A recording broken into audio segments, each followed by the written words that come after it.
very Oh interesting. man. Infinity though, risky considering that they are slightly slipping on this leaderboard to go for these early kills.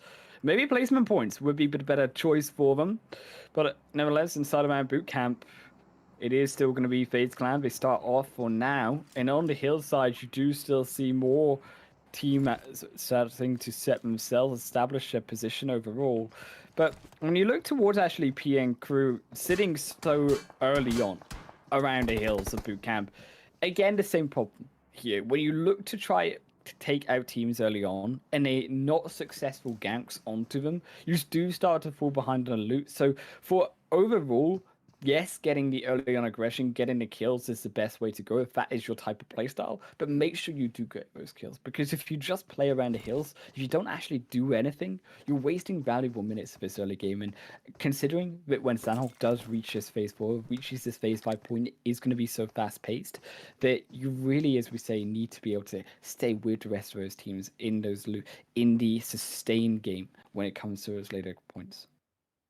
So FaZe, they've been under fire. PN Crew from above, putting a lot of pressure on there. A little bit isolated in their positioning in the eastern side of boot camp. Ventura's just trying to make his way back to the warehouse, but Sandesh is now pushing into a boot camp. So we may see PN Crew go pretty much head to head with FaZe. That's a big call to make. Right.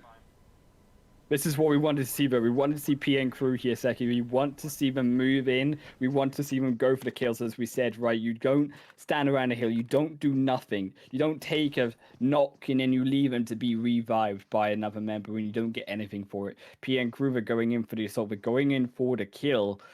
And that's what we want to see. However, keep in mind, we do also have Legend on PN Crew away from the fight on that hill. So if Legend isn't able to be impactful and find these knocks in a long range, they are also putting themselves at a deficit being at 3v4 situation. So we've got Tony K. Does manage to get a good nade onto Uyush, but unfortunately he's going to be taken down by Killer.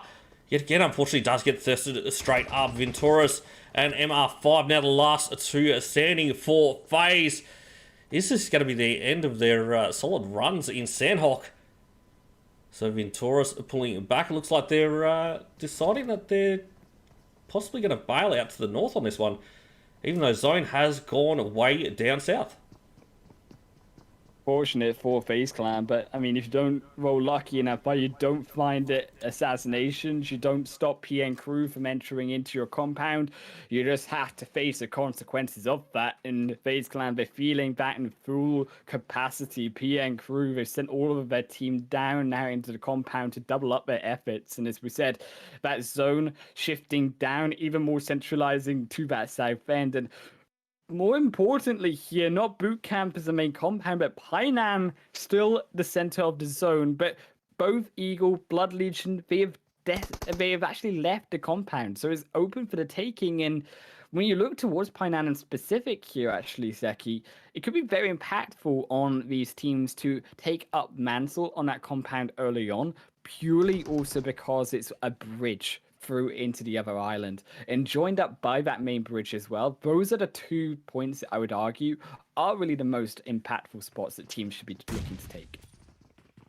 For sure, obviously, just south of boot camp on the hills where PN Crew is a very significant area, but it looks like Venturas is going to be forced to go head to head with PN Crew as they do push in. He takes down one, but unfortunately, it's just going to be a simple trade-off. MR5 now the last one standing. FaZe eliminated in 15th position. Tough match after such a strong match in game one.